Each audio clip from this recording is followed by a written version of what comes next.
All right, I think we're on. Yes. Hey everyone.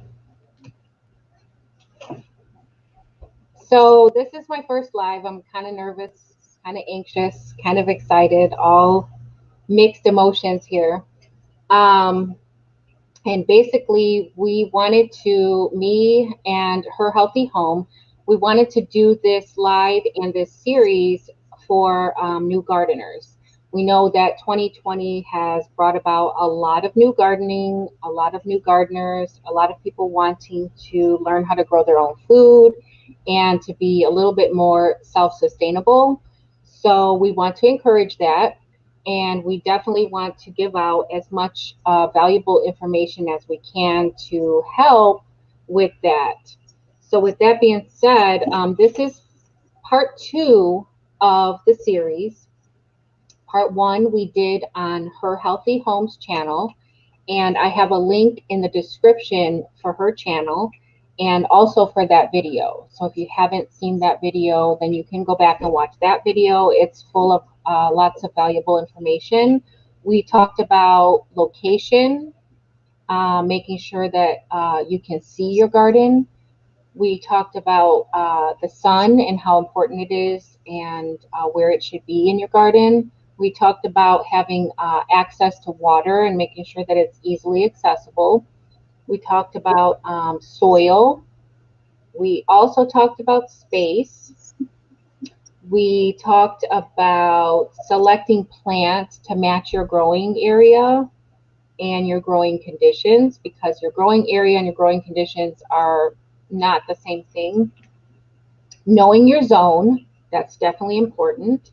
We talked about frost dates, first frost dates, last frost dates, and how they relate to your growing area. We talked a little bit about mulch, pruning, and feeding your soil, not just your plants. Okay, so that video was full of a lot of information, and we encourage you to go back and check that video out if you have not already. All right, so I want to introduce Her Healthy Home. This is a channel that I watch regularly and I am very fond of. And we have partnered to do this series, and I'm really excited for that. So I want Her Healthy Home to talk a little bit about herself and about the content on her channel. Okay. And thank you. I'm very fond of your channel too. I just want to say hi to Best Yet, Blessed to Pit Stop, and Devin. Did you want to say something to them or? Hello, everyone. Okay. Welcome, welcome, welcome. Okay. But yeah, I'm in zone 7B. We live on a little less than a quarter acre. And so we're trying to be as self-sufficient as possible. We raise chickens. So, I can hundreds of jars of food. And um, basically that's what we're trying to do. We're just trying to do everything from scratch and um, learning as we grow and growing as much as we can in the area that we have. So trying to have a homestead in the suburbs. And how long have you been gardening or homesteading? Well, we've lived here for 2 years. And so that was mostly when I've just started having in-ground beds and raised beds, but I did in pots for probably about 5-ish years. I did have some YouTube videos from way back when. But yeah, so this is when we're really doing it to eat our own food and jar our own food. I would say the last 2 years really intensively. Great. I just actually started canning this year. I have never canned before, and I was lucky enough to get my hands on two Right. canners. Oh, two canners. Two Yeah. canners, yes, two canners. So that was pretty exciting. So what are you doing to prepare for the spring? I'm trying to get my compost. I've been giving most to the chickens, just having lots of leaves and scraps and everything, and they do the work for me. But I also have a compost bins that I'm starting. I'm getting my seeds prepared early because a lot of seeds were sold out. So and then I'm doing my planning. I'm actually doing written planning, and I'm going over last year's note to see what I want to grow and how much I expect. And yeah, so I'm just It's important to have like a journal, right? right. Yeah. To keep track of, like when to be prepared for different things. Right, because you might look at it and you say, I didn't even think I grew that much, or I should have grown more, or, you know, take notes about the pests and all Right. of that. When to expect pests and things. Okay, so the entry video for the seed giveaway was all about how long you've been gardening was one of the questions, and what you're doing to prepare for the spring. So that's why I asked you those couple of questions. All right, so we're going to acknowledge some of the viewers. And best yet, I don't know if you've noticed, but I made you a moderator. So, Hey, Tina. All right. So, hey, Eric. Nice to see you. Or maybe it's not Eric. Maybe it's Mrs. Hale. I always say Eric, and then I forget. Like, well, maybe it's not Eric. Maybe it's his wife, and I'm just here saying Eric all the time. Gardening with Joy. Hello. Laura Jean. Hello, Laura Jean. I know that you were a new subscriber. Welcome. Learn to Grow. Masilla. Hello. Glad to have you. Devin. Everyone, Pit Stop Kitchen and Garden. All right, so I wanted to quickly say that I was going to give away a prize to the first person who entered the live. And that happens to be Best Yet Journey. So, Best Yet Journey, you will be getting a total package seed prize from me. So let me put up my email information. It's down at the bottom there. I want you to send me your mailing information so that I can get that out to you. And let me tell you what's in that package. Let's see if I can find one in here. All right, so the total package. You saw.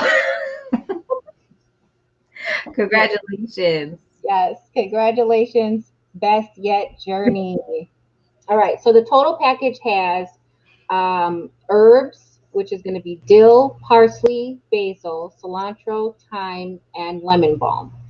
Okay, you're going to get cool weather crops, which is going to be spinach, lettuce, collards, peas, Asian cabbage, beets, whole beans, rainbow chard, bunching onions, and red Russian kale. Warm weather crops, you're going to get large cherry tomatoes, brandywine tomatoes, California sweet peppers, sugar baby watermelon, zucchini, and straight 8 cucumbers. So that's your total package, Best Yet Journey. And I'm going to send all of these things to you. So make sure you send me your information, and that my email address is down at the bottom there. Wow. Get that mailing information to me. You said Asian cabbage? And I will say, yes, it's an Asian cabbage. Wow. I really like the Asian cabbages because they grow so fast and they grow so well. Like the bok choy that I have, I love it. It's really, really, it's good. Surprise. Okay, so let's see. What are we going to talk about now? We're going to talk about tools. So, tools for the garden. We're going to talk about what our favorite tools are and what tools we think that you should definitely have in the garden. Remember, this is like a new gardener series. So we want to try to, Jada, go on. She's playing with the dog in the background. So we want to try to talk about like what we think, what tools are absolutely necessary, because there's a lot of tools out there, and honestly, I don't have a lot of tools. Do you have a lot of tools? No, I don't. I don't have a lot of tools, and I don't feel like I need a lot of tools. I definitely don't, I make do with what I have. So some of the tools that I think are pretty necessary are some good gloves, like some waterproof gloves. The kind that has like the what is it called? It's like it's like a rubberized type of material so that your hands don't get wet inside. Because there's no point in wearing gloves if your hands are just going to get dirty anyway. Right. So if you don't have a good pair of gloves, then you might as well not wear gloves at all. And a lot of times I don't wear gloves because I just don't feel like putting them on. A trowel, which is like a little hand shovel. I have a bunch of those. I have like maybe 4 or 5 of those because I always misplace it. So I definitely use that. Pruners. Now, pruners are important. I definitely think pruners are definitely an important tool and it's a must have because when your tomatoes are starting to grow, and you know what? Actually, all plants can be pruned. If you know how to prune them, all plants can be pruned. You can control the growing of all of your plants if you learn how to prune them. Um, I think watering can is important because I don't use a lot of city water. I have a rain barrel, so I have to get my watering can and dip it in my rain barrel, and I water my plants mostly like that. Um, what else? A rake. A good rake is good if you have in-ground beds. If you don't have beds, then you probably don't need a good rake unless you're going to rake leaves.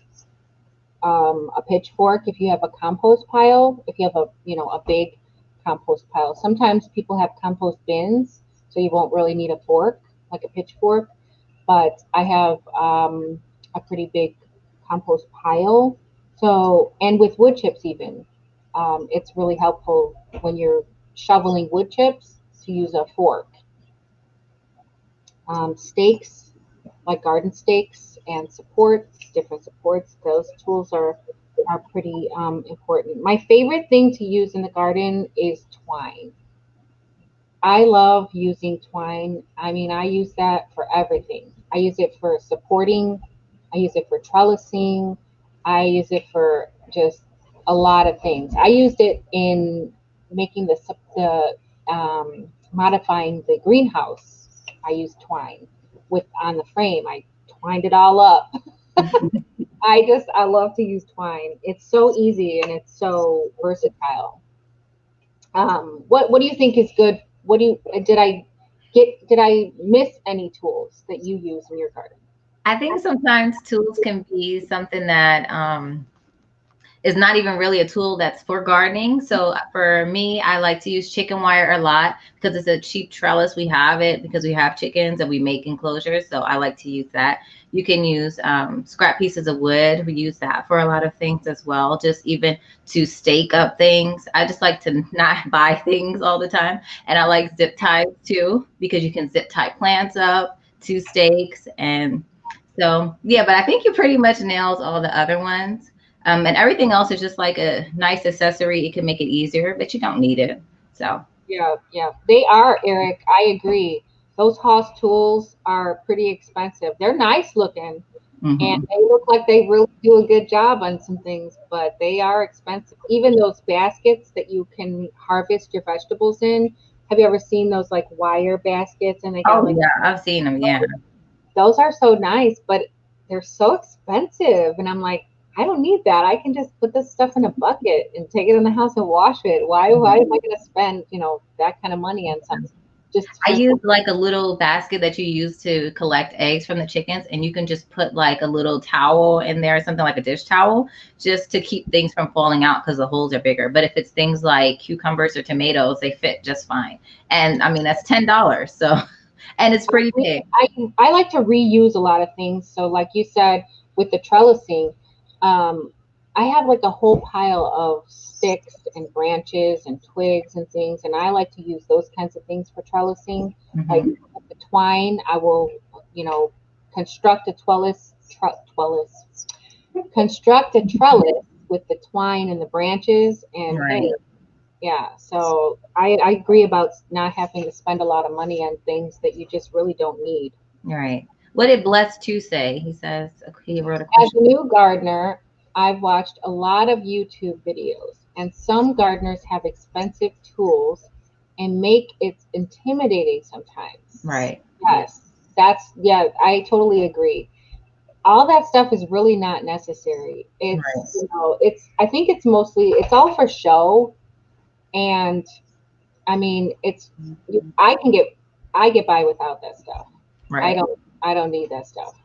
And if you feel like you need it, then, yeah, go ahead and get it. But I don't feel like I need any of that. All right. So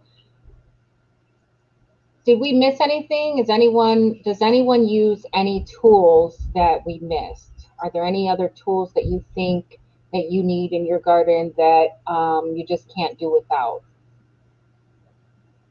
Well, I also really like my little apron. I got it on eBay. I think it was maybe $6, and it just goes around your waist. And that way you can hold my seeds. It can hold all of your little tools, your pruners and everything, because you can't hold everything. And so I find those are useful too. And it's pretty cheap. But like, Bless too said, it's really intimidating if you say a million things and you don't need a million things. Just sometimes you might have to do a little more work with your hands, but yeah, you don't need them. Yeah, you really don't need all that stuff.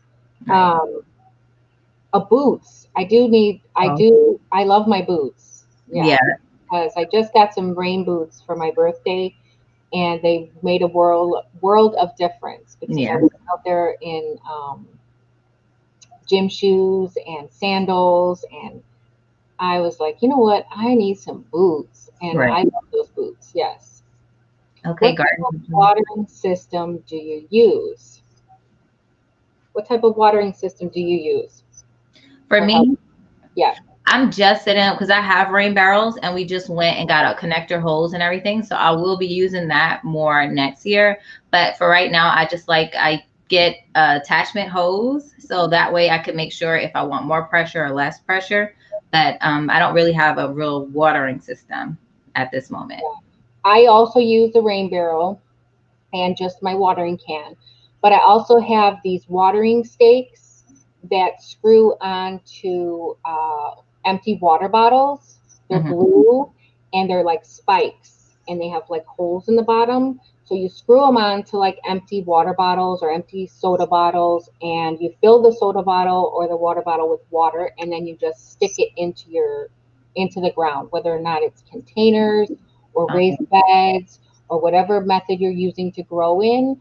I use those watering spikes with the. I have actually a video on when I got those and when I started using those, and I found that using the smaller bottles works better because the smaller, like 20-ounce bottles of like Pepsi bottles or whatever, they're thicker than like 2-liter bottles. So the 2-liter bottles would end up like sucked in, like from the water um, leaving the container, it would like suck it in and it would be like smashed. But the smaller ones stayed and kept their shape. So I screw those spikes onto the water bottles and then I just stick those into like certain plants like watermelon or cucumbers, the ones that are like really heavy watering, the ones that need the most water, I would stick them into like those plants to make sure that they always had plenty of water. Right. Yeah. I have some of those little waterers too. They can help with getting water to the roots. So I think that that's really good too. Yeah. Laura Jean says steaks for tomatoes and peppers. Hmm. Definitely steaks for tomatoes and peppers. I agree with that because um, that fruit gets heavy on those plants. So if you don't prepare for that in the beginning, when you first put your seedlings out, the roots will start to grow, and then you don't want to have to stake it later because then you could be bothering some of those root systems. So you want to, as soon as you get your seedlings in the ground or in your container or wherever you're going to plant them, get your staking ready at that time so that your roots and things will grow around your stakes and you won't be bothering any root systems when you have to go later and try to stick in cages or stakes or whatever it might be. You don't want to be bothering the root systems. Right. So it's good to get those things out of the way in the beginning. Kim S. says Him, using Eric Hale, he said the tiller a above the, tiller. yeah, he said his tiller was his main tool. Tiller. I am a little bit partial to a tiller. But I will talk about that a little bit later as to why I'm a little bit partial to the tiller. My husband also used like a postal digger when we were putting in our tomatoes because he can really get down like 1 or 2 feet, and Yeah. I wanted to get them as deep as possible. So that's another tool. But of course, you don't need it. You can always dig out that much too. Mm-hmm. Kim S says, I use hose to water and watering wand. It's very helpful as you can water just at the base of the plant. And yes, garden shoes. I use Crocs. Yeah, those Yes. are good. All right. So let's talk about size. Size matters. All right. So when you have a new garden, um, size does matter. You don't want to overwhelm yourself, for one, and you want to keep it to where it's manageable. So if you're just now starting out, you want to keep it to maybe 1 or 2 beds. Or if you're going to grow in containers, I think you should probably keep it to just enough containers for you to be able to manage. Maybe 5 or 6 containers would be suffice. Um, and then square foot gardening. When it comes to size, square foot gardening can be such a helpful tool. I think Her Healthy Home uses a lot of square foot gardening. Mm-hmm. Don't you? Yes, I do. So, what is your best advice to start square foot gardening? I think square foot gardening is really helpful when you're starting out, when you have these seed packets. So they say, plant this many seeds and then thin out. And then you think, okay, well, how much do I need to thin out? And so that you know about how much space you need for each plant so that all of them are going to get, the amount of nutrients that they need. You're going to make sure they're not too crowded, make sure they can have the right airflow and all of that. And so I like to use that just as a base. And then as you grow, you can say you need to adjust if you need to do more or less. So, basically, square foot gardening, for anyone who doesn't know or hasn't heard of what square foot gardening is, it's dividing your growing area into small square sections. So even if your growing area is not a perfect square or a perfect rectangle, it might be circular. It's just basically dividing that space into a section. So there are square foot gardening. What is it? What's the word I'm looking for? Not rules, but like guidelines. Mm-hmm. Square foot gardening guidelines, and it'll tell you how, like for instance, peas. I think peas is like 9. You can put 9 peas in a square foot. Mm-hmm. I believe peas are 8. Mm-hmm. But yeah. 8 peas in a square foot. So it's things like that where zucchini, you're going to put 1 zucchini in a square foot. Okay, Right. that zucchini is going to get massive. Right. Peas don't have to be spread out as much as a zucchini or let's say a cucumber. Mm-hmm. So different plants have different size requirements. Right. So when you're doing a square foot garden, you're thinking about how big that plant is going to get at its mature size. Right. So it might be a little seedling now, and you might think you can fit more than a couple in a small space. But when that plant gets big and mature, it's going to struggle. It's going to be stressed because it doesn't have the space that it needs. Right. Square foot gardening is really good because you can plant intensively. You can get a lot of plants in a small space and get a maximum yield out of those plants. So 8 pea plants in a 1 square foot gardening. I mean 1 square foot. Mm-hmm. Can you imagine how many peas are going to come out of those 8 plants? It's going to be a lot of peas. It's going to be a nice harvest of peas in that. Yeah. So and then square foot gardening is also beneficial because once those plants get to their mature size, they're going to shade out all of that soil. So weeds are not going to be able to grow. It's going to be harder for weed seeds to even get in there because your plants the foliage is going to be full and thick and there's not going to be no space for things like that to get in there. Hello, Gail. Oh, hi, Gail. So yeah, and then also when that canopy has developed in that space, the sun is not going to be able to dry your soil out as quickly, and it's going to be kind of like a living mulch. So when you're square foot gardening and planting intensively, not only are you maximizing your space, but you're doing better for your plants by creating that living canopy or that living mulch. Right. It'll keep your plants from needing water as much. It'll keep weeds and pests out. A lot of pests and disease won't be able to infect your plants because they will be healthy and living. Right. So, anything to add to that?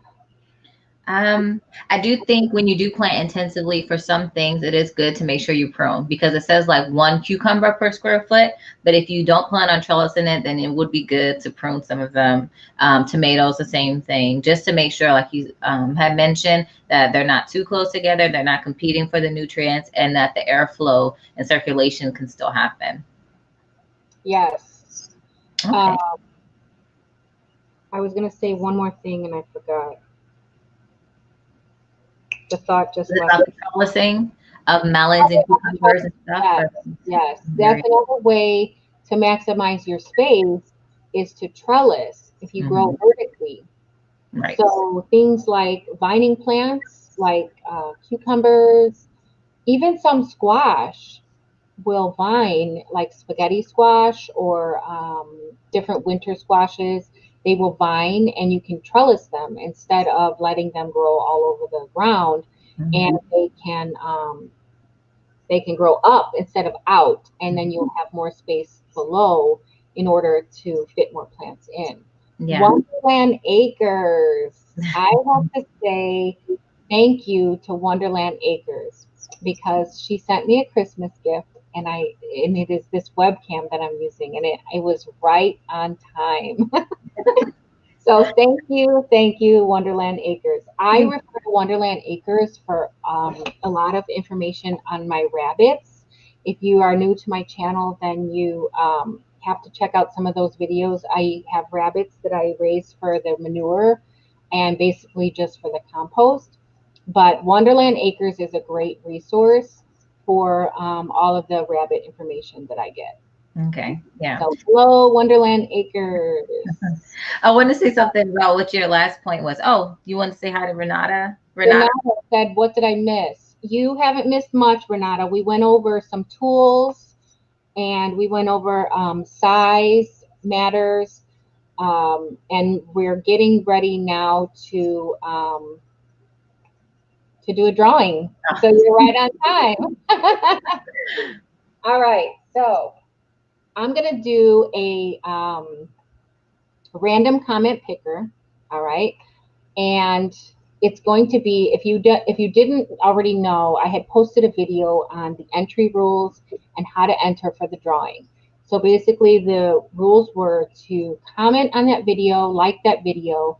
The comments were to include how long you've been gardening, and also what you're doing to prepare for the spring. So we're going to go to that video. Let me see. Let me share my screen first.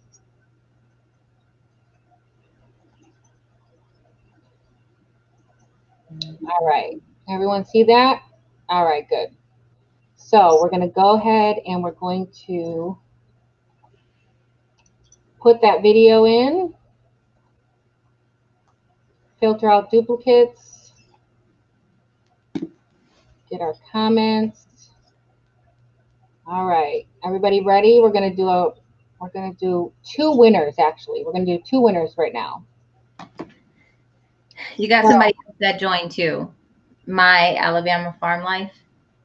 First winner is E. Tame. I hope I'm saying that right. She said, I have been gardening for 50+ years. Started back when I was a child with my mother, and it has stayed with me my entire life. Currently, I have a composter outside as well as a compost bucket in the house for scraps. Save the cleanings from our chicken coop to use as well as have mowed leaves in our back pasture and rake them up and put over what will be next year's garden. With luck, will be a good one. Fingers crossed. All right. So E-Tame is our first winner. And congratulations to E-Tame. Did I miss anyone coming in? My Alabama Farm Life. Hello. Nice to have you. All right. Let's do another winner. Let me write this one down because I don't want to have to go back to live to see the winners. Actually, make sure that you send me the information in the email down at the bottom. E-Tame.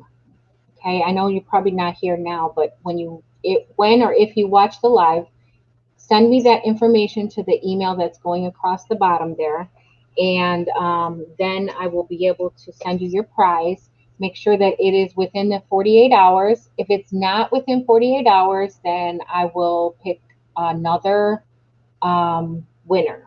So I'll wait the 48 hours from today, and anyone who has not contacted me, I will post an update and let you guys know if there are X amount of spots, and I will be doing another drawing.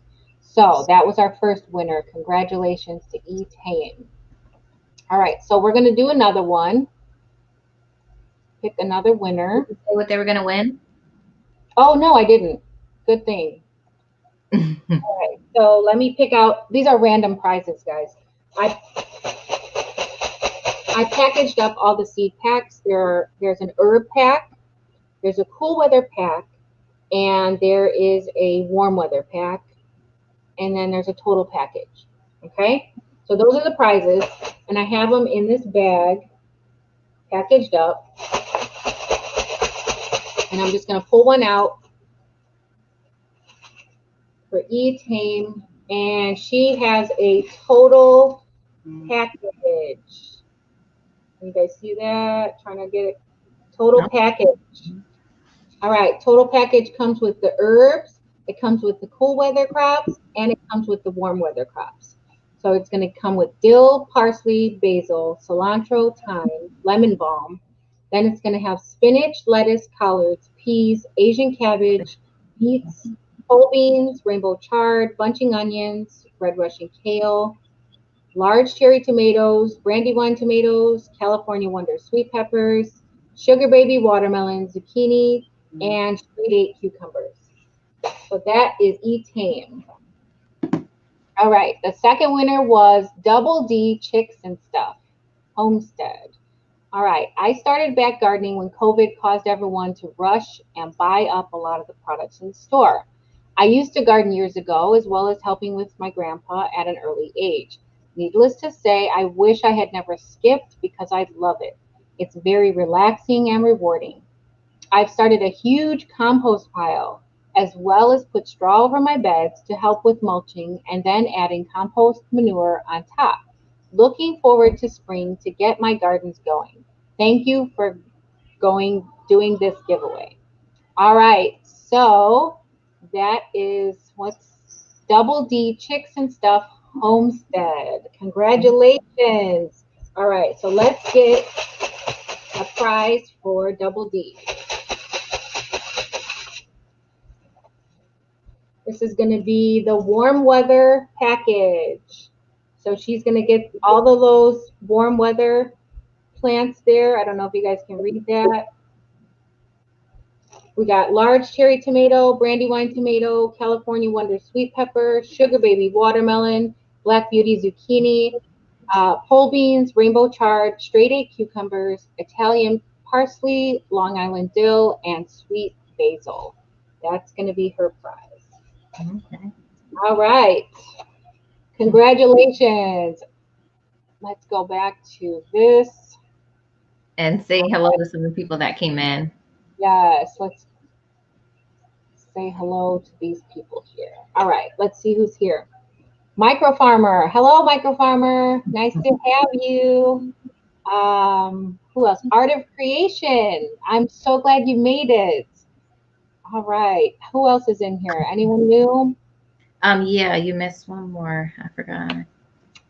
My Alabama Farm. My Alabama Farm. Where's it at? Okay, My Alabama Farm Life with Kathleen Bates. All right. Okay, so we talked about size. Now we're going to talk about building the soil. All right. Let me get my comments back on. This is my first live, guys, so I'm still trying to figure all this stuff out. Trying to make sure that I can navigate through all this stuff. All right, so building the soil. So your soil is your foundation. Okay, good soil is the foundation to any successful garden. Okay, don't you agree, for Healthy Home? Yes, and hi, Micro Farmer. You have to make sure that your growing space is well amended, moisture retentive, as well as well draining. Okay, you definitely need those three things when you're planting. Your soil has to be nutrient rich to feed your plants. Okay, so one of the best ways to improve your soil is to add organic matter.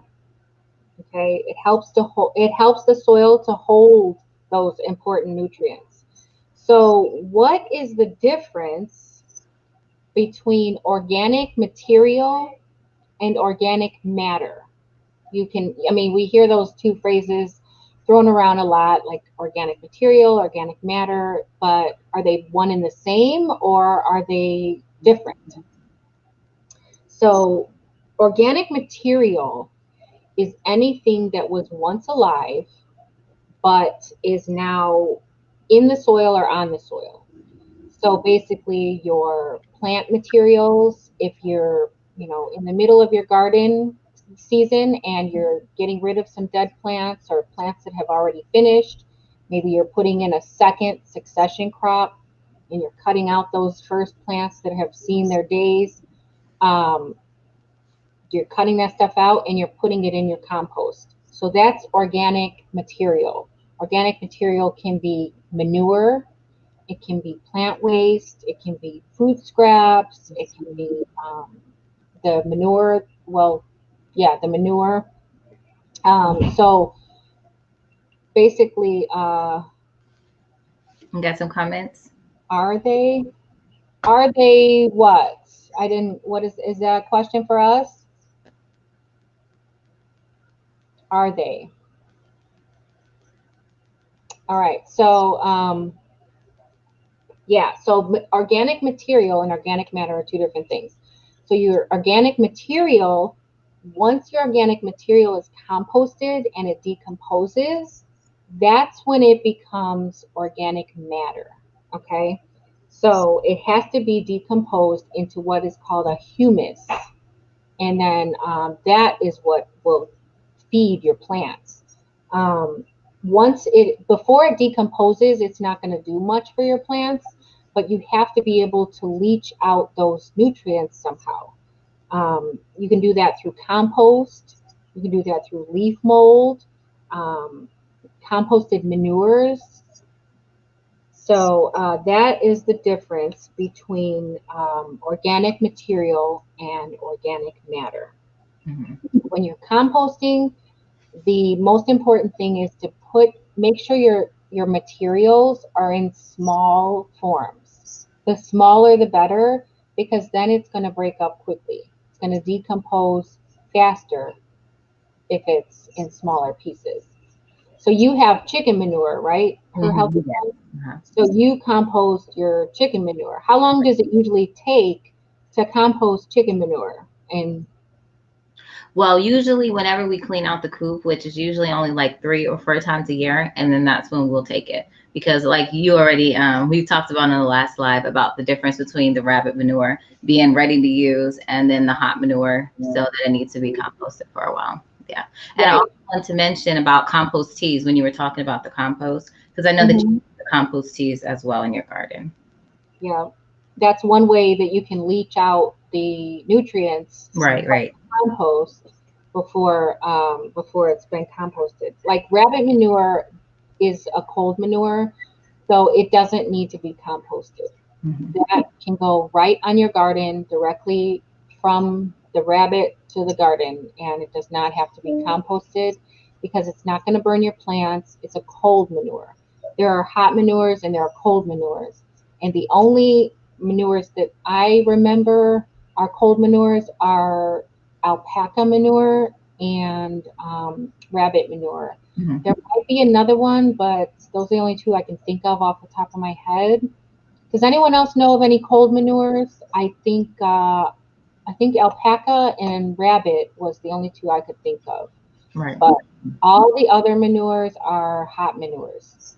So cattle, horses, chickens, goats, any other manures that you might have on your homestead, those manures are always going to be hot. But don't be like me and use too much. Well, goat, I think he was saying that goat is, Manure is cold manure, Eric. I don't believe so. I'm not sure, but I don't believe so. Can you use goat manure directly on your garden, or do you have to compost it?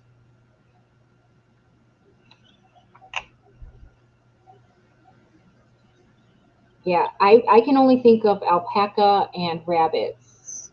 Yeah, goat and sheep are cold. Mm. Okay, I didn't know that. So yeah, I'm glad I know that now, because I was thinking it was just alpaca and rabbit. So yeah, but anyhow, when you're composting, um, there's so many things you can put in your compost um, that you just don't realize. You can have basically, you can have almost zero garbage if you composted everything that is allowed to be composted. So if you have a paper shredder, you can shred your junk mail. You can shred newspapers, paper bags. When I go to I don't know if you guys might have seen my last video I posted about making the seed envelopes out of the paper bags because I ran out of the seed envelopes for the giveaway. Mhm. So I was making seed envelopes, but I was using paper bags because when I go to the grocery store, I always try to use paper bags instead of plastic bags because it's just more beneficial to me and it's more beneficial to the environment. But I can use paper bags in my compost. I can shred paper bags and use it for worm bedding. Paper bags I can use to make seed envelopes. Paper bags come in handy for a lot of things. You can mulch with paper bags, just like you can mulch with newspaper.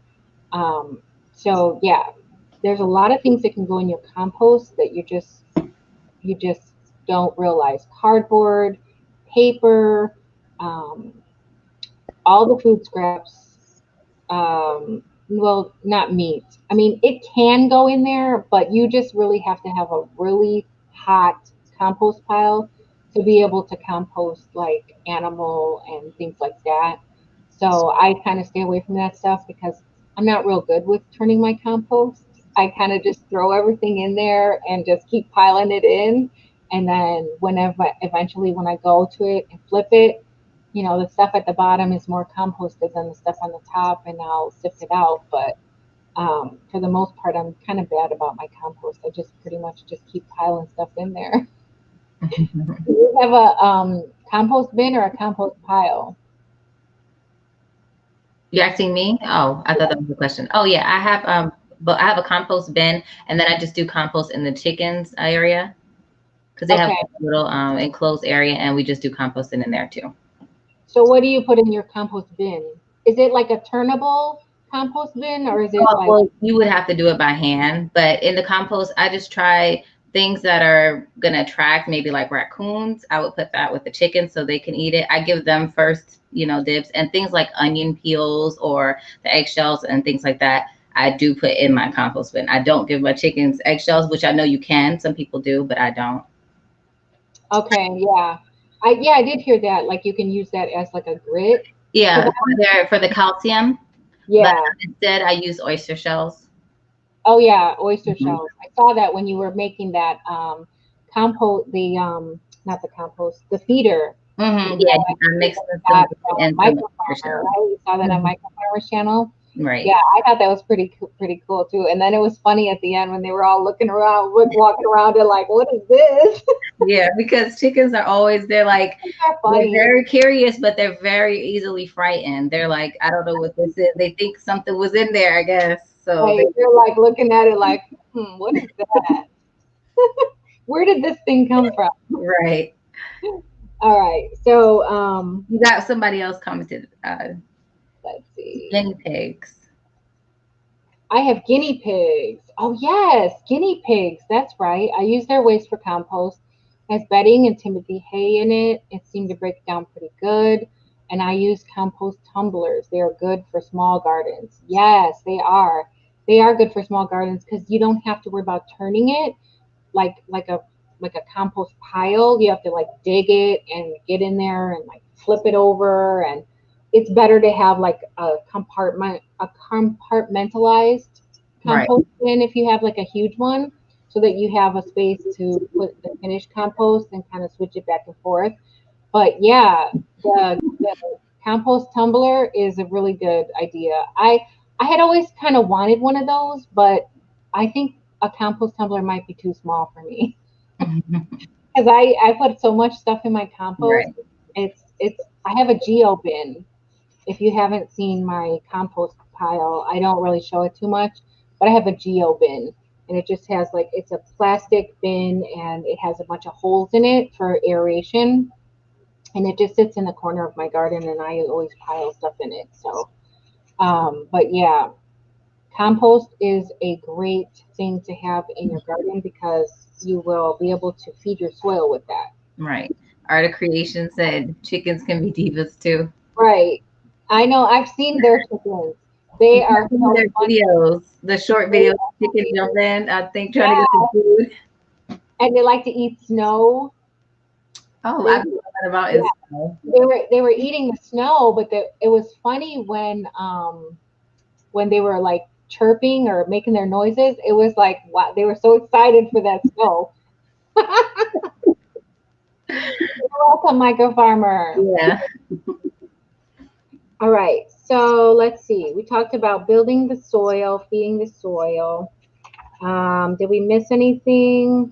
Compost, food scraps. Oh, coffee grounds is good. It's a good nitrogen for the compost. There Hmm. are when you're You can doing also compost. add them for to add the acidity. The what? The acidity.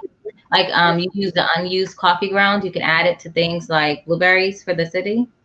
Unused coffee grounds? Yeah, because I found Oh, used ones actually don't have. They're not really going to raise the pH. right. Because used coffee grounds, believe it or not, do not add acidity. Right. A lot of people think that used coffee grounds raises an acidity level, but it actually, the pH is actually very balanced in used coffee grounds. Right. So that is a myth. And you can use also your leftover tea scraps, Tea like bags, yep, hmm that's a good nitrogen source.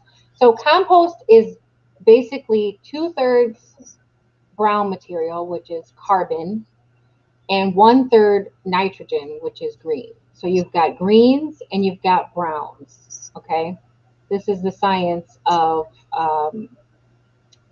compost. Wood ash, yes, this is another one. That's wood good. ash is very good for the compost. It's actually kind of a what do you call it? Like a starter, like a jump starter. Wood ash is really good for that. Hmm. And it also helps with pests too. It deters some pests, I've heard. Yes. Hmm. You don't want to use too much because it's kind of like sawdust. But you do. It is very good. Coffee grounds will supercharge the compost. Yes, it will because that'll give it the nitrogen boost that it needs. But basically, your compost should be more browns than greens. Hmm. That's all. I mean, a lot of people are like, "Oh, compost. It's hard to figure out. I don't. How much of this do you use? How much of that? It's not that complicated. It doesn't don't make it complicated. As long as you have more browns than greens, you will always be okay. Right. Make sure that you water it because it needs to have moisture, and make sure that it has enough air because those microorganisms that are in that compost is what's breaking down the material. So worms and different beetles and soldier fly larvae and things like that, all of those things are working together in the compost to break it down. Just like worms. I know a lot of people know that worms compost, like red wigglers or night crawlers. Whitey Davy is a really good channel that I watch, and she raises worms. And I always get a lot of information from her because I'm going to probably start with some worms next year as well. So I've been getting a lot of information from her channel about the worms, but there are more than just composting worms. There are lots of composting organisms, and you want to create a healthy compost pile to attract all of those things and make sure that there's enough moisture in there and enough air in there so that they don't suffocate. Right. I'm probably going to get some chickens next year. I'm not sure. Yeah, I you should. haven't made the final decision, but I do have an area already picked out for them. Yeah, you should, because they're very helpful. That's why I was gonna buy a second bin or make a second bin. But it's so much easier if you just have the chickens do all the work because it breaks down so much faster. And I've seen that. I've seen that on so many channels. It's like you just put them chickens in that area and they Right. look it up and they do their thing and they, their droppings and everything, and they all Right. get composted and worked into the ground. And then when you move them, your ground is like ready to just put some stuff in, and it's all Right. nutrient rich and everything. And I was like, wow, that's so easy. Right. So easy. So yeah, I haven't. I want to make sure that I'm really ready though to get chickens because I just got the rabbits and I haven't had them a year yet, and I don't know for sure if Penelope is pregnant or not. But if she is, she will be having kits sometime between Monday and Wednesday of this coming Okay. week. So if she is and she does have kits, I will definitely keep you guys posted on that. I added some collards that had worm damage to my compost. Well, that ruined my compost. Oh, absolutely not. Collards are an excellent addition to the compost pile. Any kind of leafy green, that just because they had worm damage doesn't mean that they're going to be bad. Um, any kind of green material, as long as they don't have a disease, okay, that's your what you don't want in your compost pile. You Right. don't want diseased plants. Okay, insect damage to plants, as long as you get rid of the larva or pick off the little caterpillars and whatever, that stuff can go right in your compost. No big deal. It's um, the diseased plants that you don't want in your compost. Now, like I mentioned before with the animal, you can put diseased plants in your compost and they will compost, but your compost pile has to be hot. And I mean like steaming hot for it to actually be safe to put that stuff in there. So yes, it is possible to put that stuff in your compost, but I wouldn't recommend it because if your compost pile is not hot enough to kill those bacteria, then that stuff's going to carry over in your compost. And then when you go to use it, that's going to infect your plants. So it is possible, but you really have to know what you're doing with your compost in order to be able to safely compost those types of things. All right. I'm glad you feel better. Yeah. Yes, Heidi Davy Gardening and Worm Farming. That's the channel that I was mentioning for the red wigglers. That she does red wigglers, night crawlers, and or two types of night crawlers, right? Canadian night crawlers and European night crawlers. So she does a bunch of worm farming, but she's in Canada. So I do watch her a lot and get a lot of that. So Art of Creation says, never compost tomato plants with blight. The blight won't die in there, it'll just spread. That's right. It'll just spread. Mm-hmm. Yeah, that's actually why they recommend you do crop rotation. It's not that you have to do it, but it's because of different diseases. If you keep growing the same family in the same spot, they're more susceptible. So especially if you had any plants that had any issues, you would want to make sure that you get rid of it so it doesn't stay in the soil. Exactly. House of S said, yeah, I'm picky about what goes in the compost. I just have basically the same stuff that goes in there pretty much. Just my food scraps. Occasionally I will dump some rabbit manure in there just because, even though it doesn't have to be composted, it can still be a good supercharge for the compost. Mm-hmm. And coffee grounds. Do you put extra hay or whatever the bedding is as well? Yeah, I throw all of that in there. The hay and the manure all goes in there. And then like plant materials that haven't been diseased, Right. and leaves. That's and of course junk mail and shredded paper. But other than that, it's not. I don't have too much that goes in my compost. Right. All right. So we did building the soil. Let's do another drawing. All right. So let's pick 2 more winners. Here's my prize bag. We have our random comment picker up. And let's, oh wait, I guess I should share that, huh?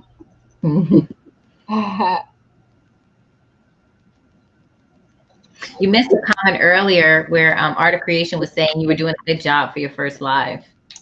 Oh, thank you, Art of Creation. All right. Oh, yeah, House of S says I don't put citrus. Yeah, I've heard that too. I don't put citrus in mine either. Or I do put onions in there, though. It's an outside compost, so I do put onions in there. Oh, that's the wrong. Are you talking about the citrus, the actual fruit, or the peels? Because I put peels.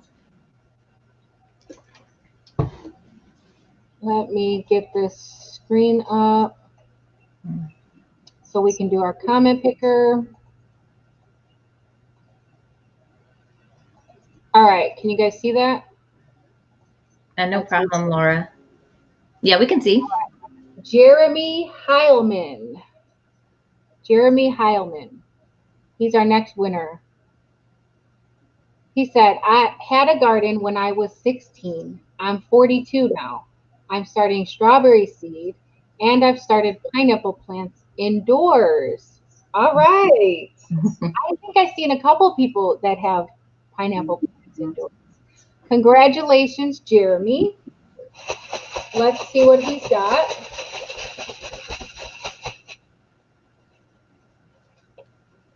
He has an herb garden. So Jeremy has the herb package. Congratulations, Jeremy. All right. We're going to do another one.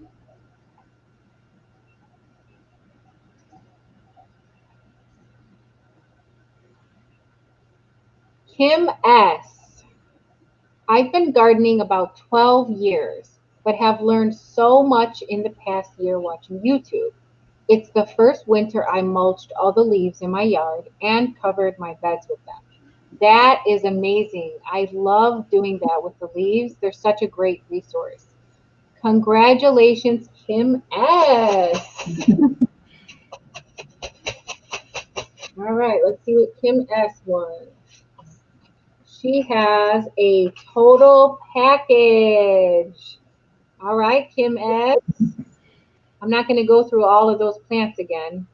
I mean, all of those seeds again, but congratulations, Kim S. All right.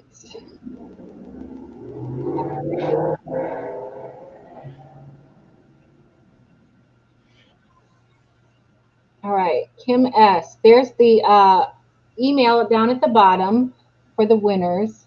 Just make sure that you get me your information so that I can send out those prizes. If you don't get me that information within the 48 hours, then I will have to pick another winner. So, and then I will keep you guys informed on whether or not I have to pick more winners. Okay. So let's see what else we got here. Oh, Wonderland Acres said, for sure, you'd never know this was your first live.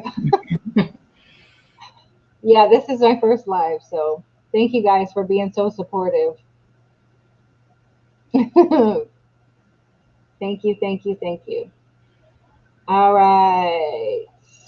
Thank you, Micro Farmer. He says, to everyone here, we are blessed to have these two women sharing their knowledge. Thank you, Indiana Backyard Gardener and her healthy home. Oh, You're thank you. welcome, Micro Farmer. Thank you for the sweet words. Right. All right. Benefits of adding organic materials to your soil.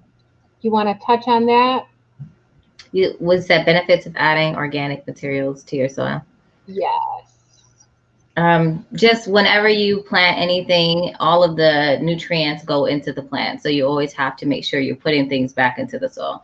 And so that's where the composting comes back in mind, just to make sure that the soil isn't depleted, because if you don't have the right balance of nutrients, certain nutrients, your plant may be stunted. It won't grow as much. So you just always want to make sure you have, the perfect balance, and you're working with nature. That's why, like the leaves, they fall and they fertilize, and it helps, to grow stronger. So. Right.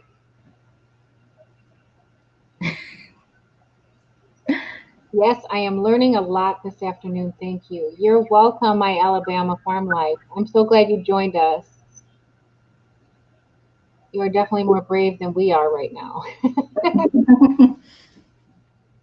I co-sign that. Co-sign that, microphone. Oh, thank you, Joy. All right.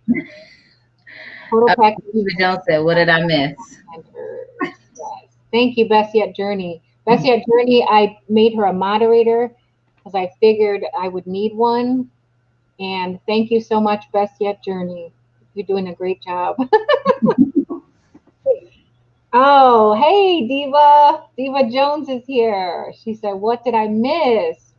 We went over tools. We went over the size matters of your garden and square foot gardening. We went over some of that.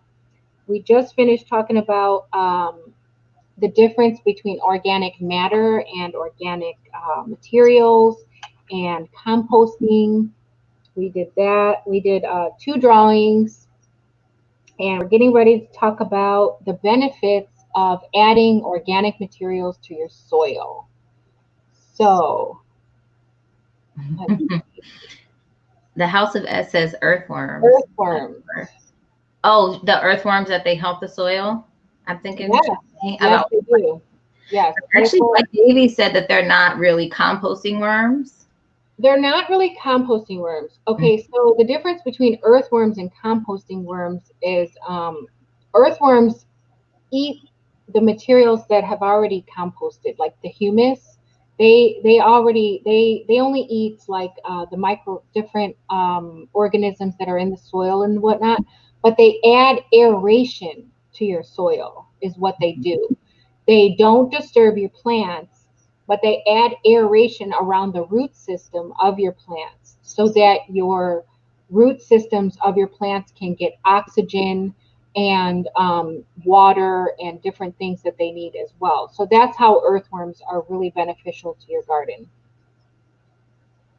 I discovered you a week ago. I'm always looking for new content and info. So much experience and knowledge. Glad that I found you. Well, thank you, A to Z. That's great. I'm so glad you found us. God designed things perfect that way. His work is awesome. Amen to that, art of creation. Yes, everything is designed to his purpose, and it is perfect. His will is perfect. Right. Like you were saying earlier about not even having really any waste, because everything can be used again to grow more. Exactly. Yep. If you thought about everything that could be composted and composted everything that could be composted, you would realize how much less garbage waste that you would have. Right. So if you had everything in your compost that could be composted, you would almost have no garbage waste. Right. And if you reused and recycled, a lot of the plastics that we have every day that we get, like, sour cream containers, yogurt containers. Mm-hmm. You can make planters out of those things. You can Right. start seeds in those things. You can use those for so many different, purposes. Right. And if we reuse and recycle, we would have a lot less waste. Um, so let's see the benefits of adding organic materials to your soil. All right.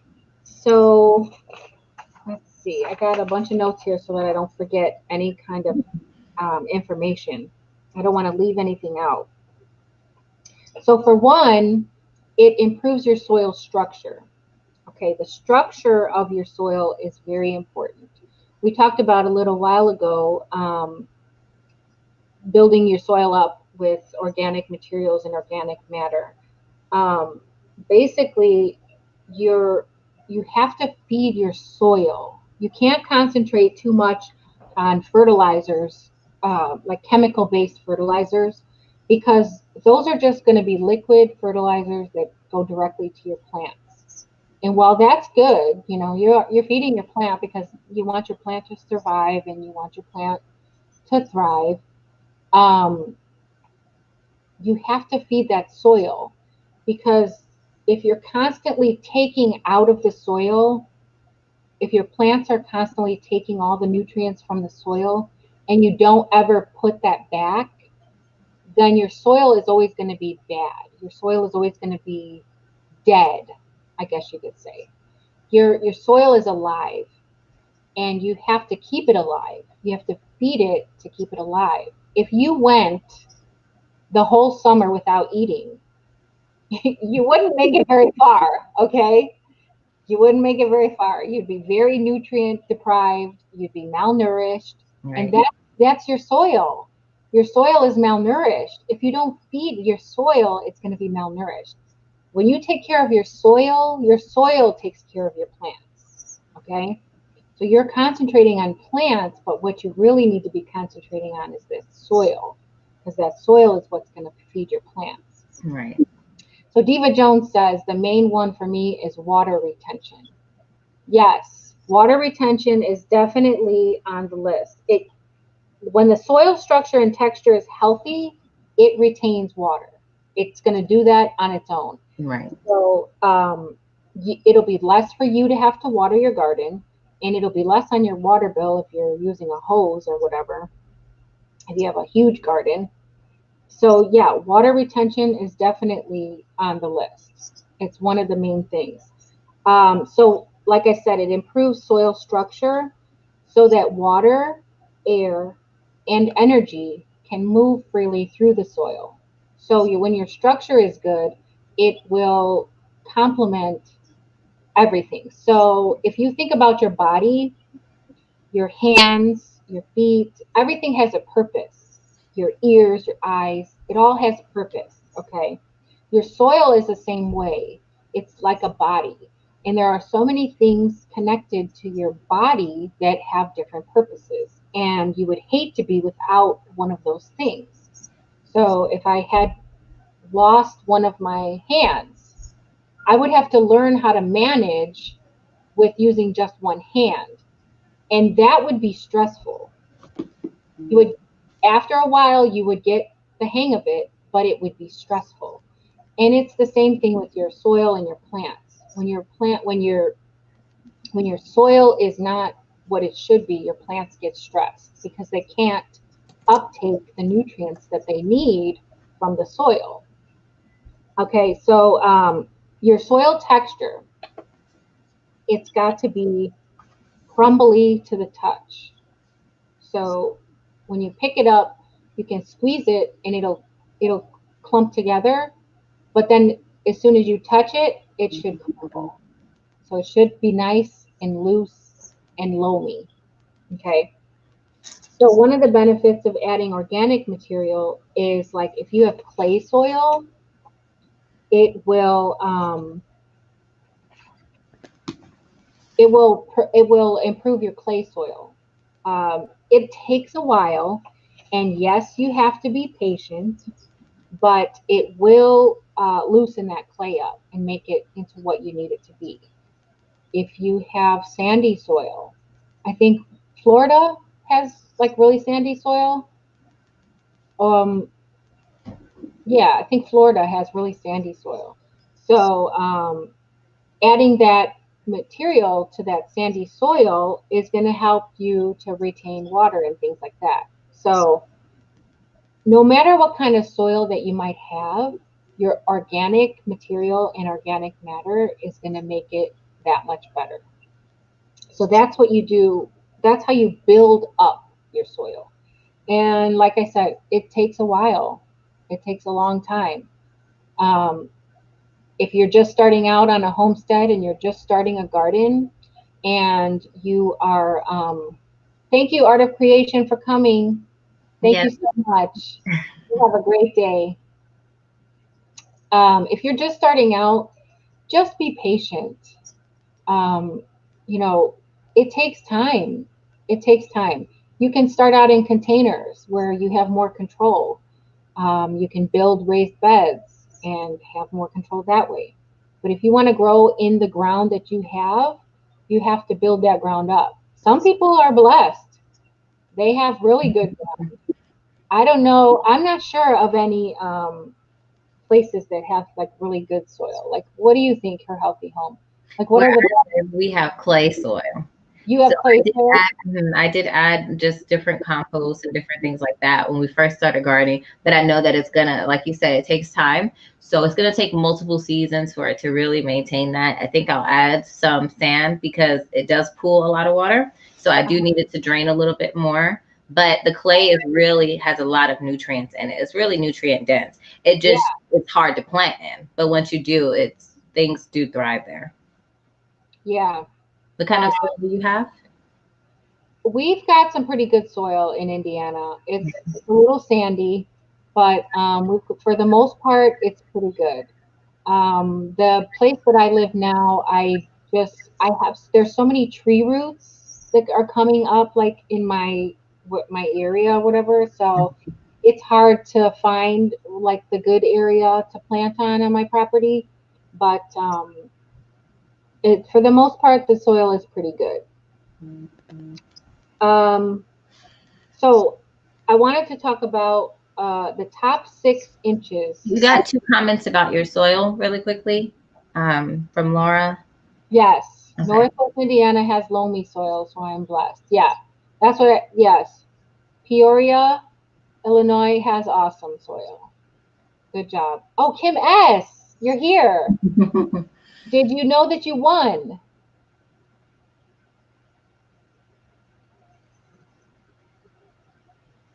Best Yet Journey said her land has very good soil.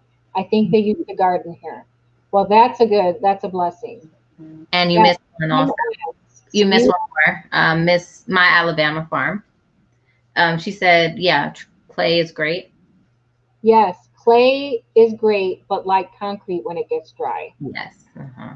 Yeah, I think like in the Carolinas, don't they have clay soil out there too? I Well, think that's where it's Best Yet Journey is. She's in South Carolina. okay. Hmm. Literally no rocks in Northwest Indiana as well. Right. Yeah, because Lumi is pretty good because it still has a lot of nutrients, but it's just not as compacted as clay. Right. Hmm. The people that lived in my property before we got this property, they used landscaping rocks everywhere.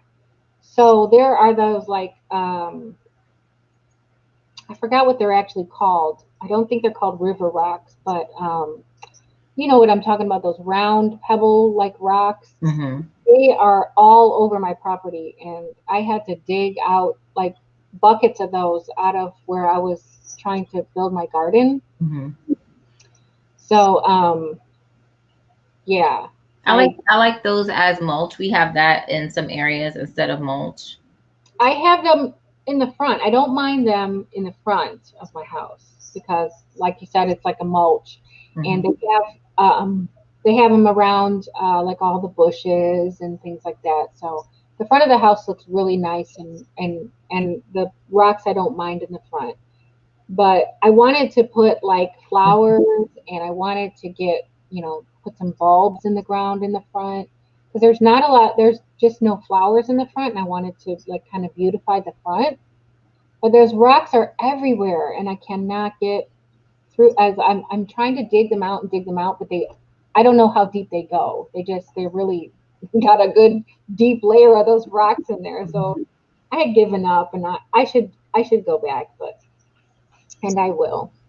Okay, so another benefit of the application of organic materials, it adds carbon to the soil. Okay, carbon promotes the growth of the beneficial bacteria in your soil. So when you're adding organic matter, it's full of carbon, which promotes the bacteria to grow in your soil, like the mycorrhiza and different things. Like a lot of people will see mushrooms in their garden and think like, oh my gosh, what's going on? Something's wrong. But when you have mushrooms growing in your garden, that's a sign that you have healthy soil. Mm-hmm. I don't know if you knew that or not, but it's a sign of healthy soil. So, oh yeah, okay. I think I already hit that one. So yeah. Yeah, and that's one thing that I do personally like, that you can have little indications, and if you know what they mean, because we have a bed that had like moss, and when I was looking it up, it's actually like an indicator of being more acidic.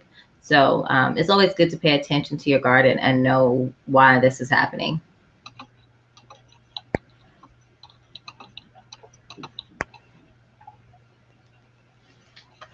Okay, so what else do we have to cover? Did you want to quickly, we got a few more minutes, did you want to quickly talk about the organic pest and disease controls? We can if you want to. You did all your prizes? No, not yet. We'll do another one. Okay. After that. Okay. So let's see. Organic pest and disease controls. You want to start out on that one? Okay, yeah. So as I was saying with the last one, you can always look in your garden for indications of certain things that's going on. So with pests, you can look and see what kind of damage you have. Like if you have your leaves look kind of like they're cut on the leaves look cut on the edges, then it can be leaf cutter bees, or you can look for the holes and you know that it's caterpillars, or the holes in your fruits, things like tomatoes and whatnot. You can look for the hornworm. If you have basically nothing but stems and all the leaves are gone, you may know that you have some. Yeah, these things will destroy a tomato plant. Like you blink your eye and then the whole plant is gone. Right. And I think gardening, it really is being observant, and you have to really keep a watch of things, because even like with tomato blight, you can look for certain telltale signs of that. So I won't say everything, so I could leave some for you to say. But did you want to say anything about the pests? Oh yeah. Let's see. So I had put down some notes here. One thing you can do for organic pest control, and if you haven't watched my channel, or if you're like new to our channel, we pretty much garden organically. Mm-hmm. I know that I do. I don't buy any chemical fertilizers. I don't buy chemical pest or disease controls. My go-to is probably neem oil. And I know that Her Healthy Home uses the DE. Yeah. I use DE too, and I use BT. The BT is just, yeah, it's an organic, it's just a bacteria that's, you can digest. We can digest, animals can digest, but it's just bad for the caterpillars. But the thing about neem oil is, I don't know, a lot of people don't know that you actually have to wait. Like if you spray it, you don't want to eat the food right away. You do have to wait 48 hours. So that's why I lean more towards BT. But just because neem oil is just really strong and powerful. Okay, Wonderland Acres, thank you for coming in. Again, thank you for the gift too. Yeah, thank you everybody that joined. You missed one comment, Texas. Oh, Miss Palmer. Okay. Uh, Texas, Ohio, Georgia, North Carolina, Illinois, Pennsylvania, Indiana, Tennessee, Michigan, Alabama is the top states with great growing soil. That's where Thank I you, Mr. Farmer. Yeah, live I was there. wondering. Okay, so Okay. yeah, if you live in any of them states, then you should have some pretty good soil. That's really good to know.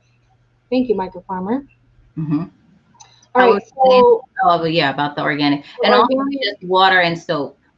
Just a few the, drops of dish soap you can the use. dish soap, right? Yeah, Yeah. and pepper Um, spray. Companion planting is a good thing when you're starting your garden out. You should plan for different plants to interplant with your garden so that those plants will deter pests. Okay, plants that attract beneficial insects. So you want to have a lot of those types of plants in your garden. So you want to attract like ladybugs. You want to make sure that you attract a lot of ladybugs and different. I had a whole list of um, what Beneficial insects. yes, beneficial insects. Oh I yeah, had. the bees. I'll do a video on the beneficial insects, but you want Parasitic wasps, assassin bugs. Hmm. right between 5 and 10% of your garden should be plants geared toward attracting beneficial insects. That will give those insects enough food and shelter to want to stay in your garden, and that'll be your security system right there. That's going to give you that'll build up all the beneficial insects that you need. Even wolf spiders, believe it or not, wolf spiders are good to have in your garden, even though a lot of us don't really like spiders. I Hmm. can't say that I like spiders, but I tolerate them And because praying mantises too. I Hmm. know they're out there eating them different things that are in the soil, because wolf spiders don't fly, so they're not going to get high up on the leaves of your plants when you're seeing like flying Hmm. insects and things like that. No. Um,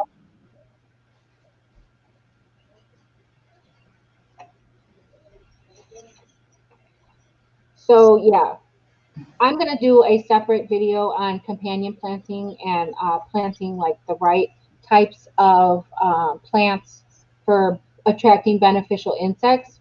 But that's one of the things. Row covers works well, like the netting, the insect netting. You can use that.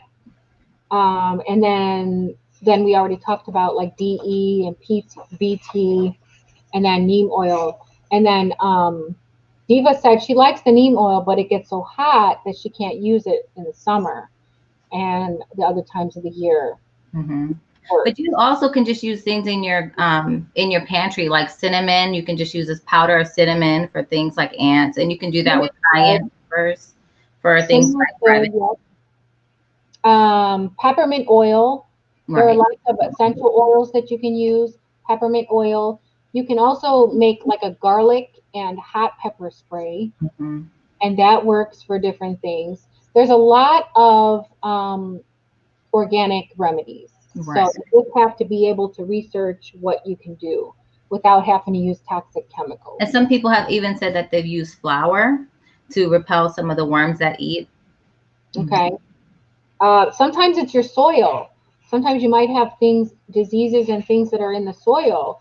If you bring in soil from the outside, or you've brought home plants from a nursery or from someone that brings in the disease and the pests, and then you don't know what to do with it. You Hmm. can sterilize your soil with neem oil, Hmm. and you can also sterilize your soil with peroxide solution. Right. You use I want to say it's like a half a cup of 3% peroxide with a gallon of water, and you can pour that on your soil to sterilize it. So Right. if you're bringing plants inside from outside, you can sterilize your soil that way. Or if you are sterilizing soil to start seeds, then you can do that as well. But we're going to do one more drawing here, and then we're going to let her healthy home go. Micro Farmer said he used Irish Spring soap to Okay. control the ants. I did a video on ants, controlling the ants, and it was borax.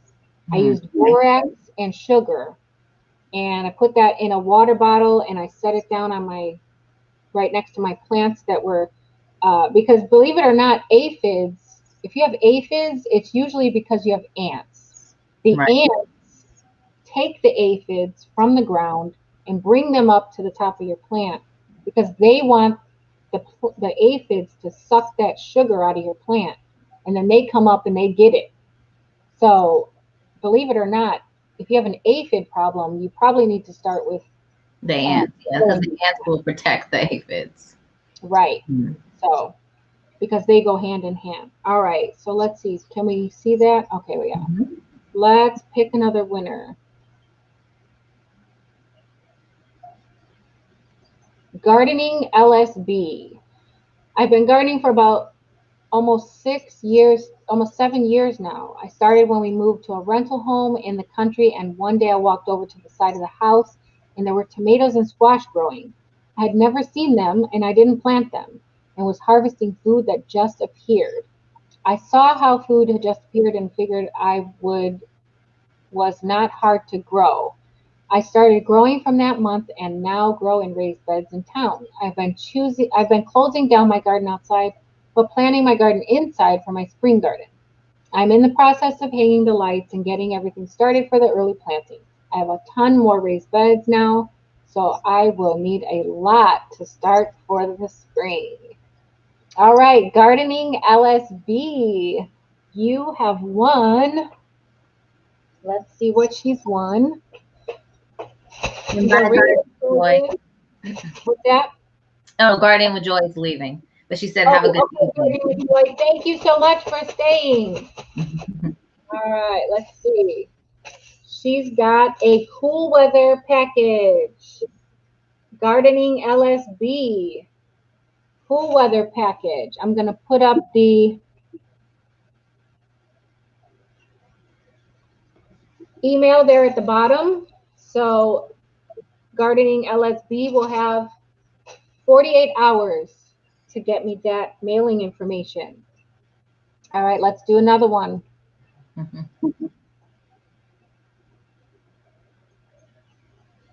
Diva Jones! 6 years preparing new beds to grow in for the spring. Congratulations, Diva Jones. Let's see what she's won.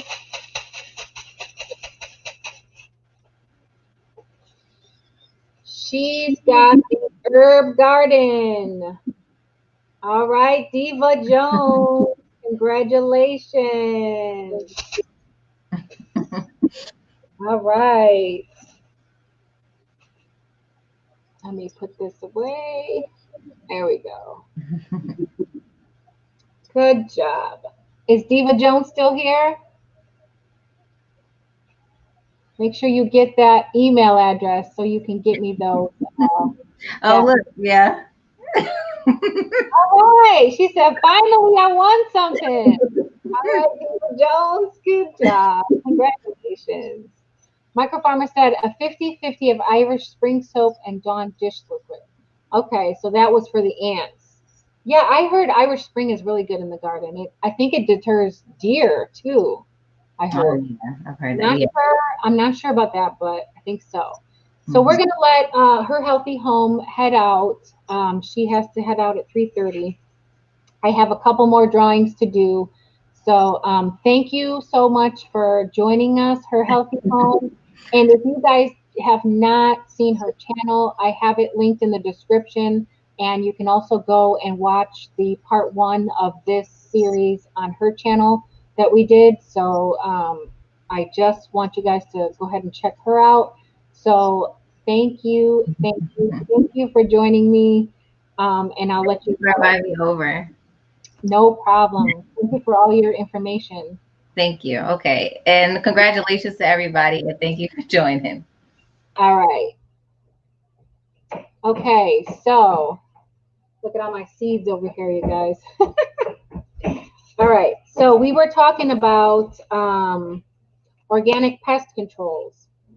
So, oh yeah, I think I went over that already. Organic pest controls with the neem oil and the peppermint oil, the row covers, dill and parsley are really good plants to interplant with your crops because they, believe it or not, they deter a lot of pests.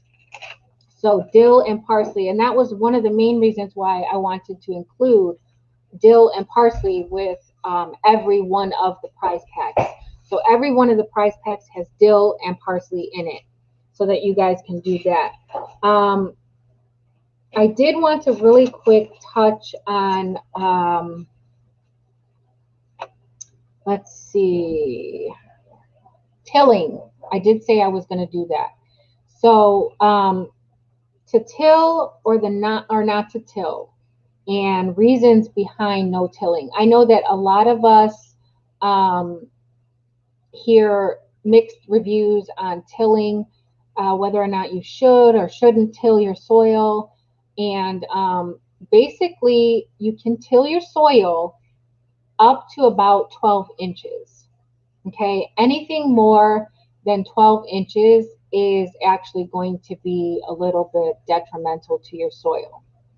Okay, so basically the purpose of tilling is to mix the organic matter into your soil. Okay, it breaks up weeds, it kind of loosens up your soil, but you have to make sure that you do it at the right time. If your soil is not workable yet in the spring and you're breaking it up already, it could be detrimental.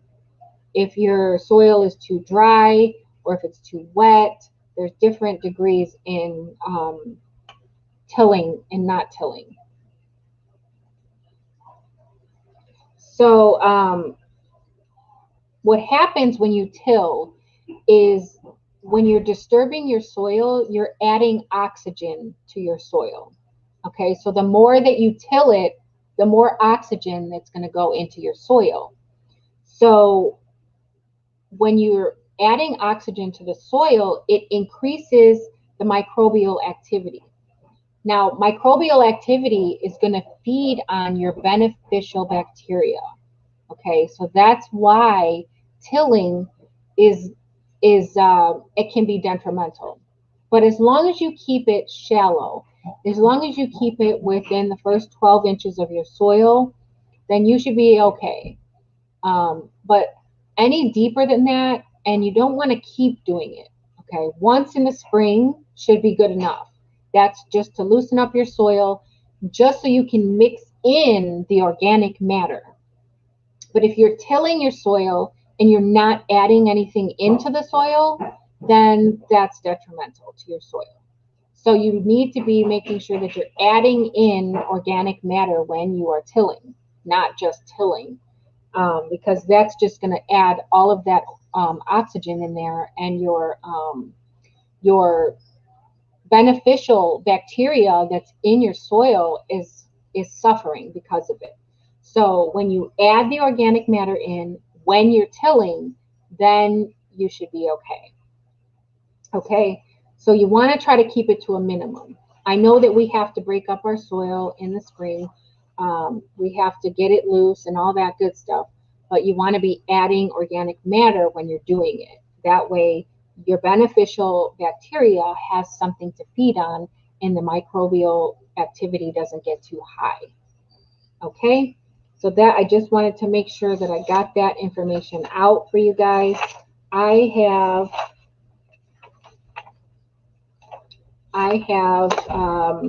let me see, how many prizes do I have left? 1, 2, 3, 4, 6, 7. I have 3 more prizes to give out. One of them I want to give to Her Healthy Home, and I forgot to tell her that, but I'll talk to her. So I have 2 more prizes to draw, you guys. We'll draw these 2 prizes and then I will let you guys go. So let's get to the random comment picker.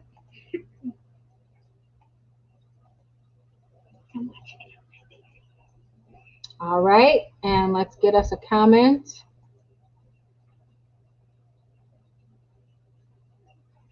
Oh, she's already won. We're not going to do double winners. Let's do another one. Another double. Okay, here's one. Ellie Leva. How cool. We have gardened for many years, took a break of 2 years due to some family issues, but we're getting ready for spring. My hubby is working on our tiller because it was in our storage shack and he said it needs some TLC. So glad you're not doing it live because I've been through that and before, and I even hear the questions. People are commenting already. Oh, yes. Yes, I had a bad experience with a live giveaway as well. Everyone's connection is not the same. So sometimes when you're doing a live giveaway, some people will hear the questions or whatever before other people will, and then it's not fair. So I didn't want to do it like that. Okay, so let's see what Ellie has won. Congratulations, Ellie. She has a cool weather package. Cool weather package. All right, Ellie, let me post that email address and you can make sure that you get me that mailing address for your prize. All right, one more winner, you guys.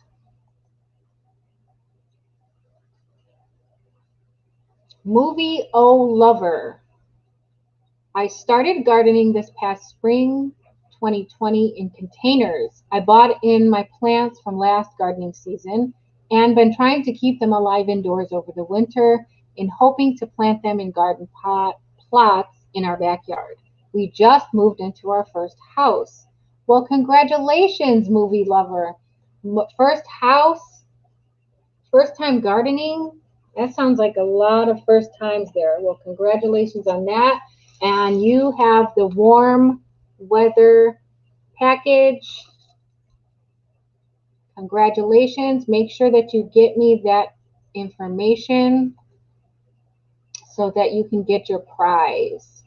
The warm weather package is large cherry tomato, red brandywine tomato, California Wonder sweet pepper, sugar baby watermelon, black beauty zucchini, pole beans, rainbow chard, straight 8 cucumbers, Italian parsley, Long Island dill, and sweet basil. That's the warm weather pack. All right, you guys, I am so thankful that you guys joined me today. Thank you to Best Yet Journey for being a great moderator.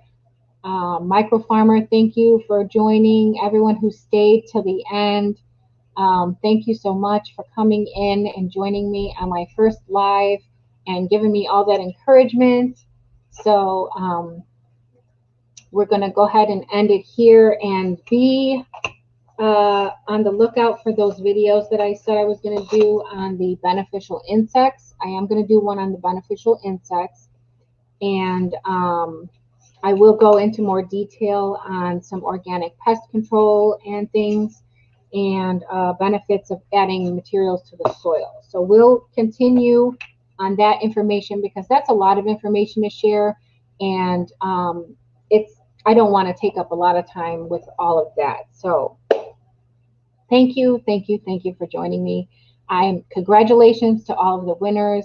This won't be my last giveaway. I love giving stuff away. I love sharing. I love to encourage new gardeners. And if you're a new gardener, my words to you are don't give up, okay? Don't get discouraged. Even some of the best gardeners have some of the worst years. So everything plays a part in gardening. The weather, the atmosphere, it's very finicky sometimes. So don't give up, okay? Just stay encouraged and research. The more you know, the more you grow. All right, guys. Thanks for joining me. Bye.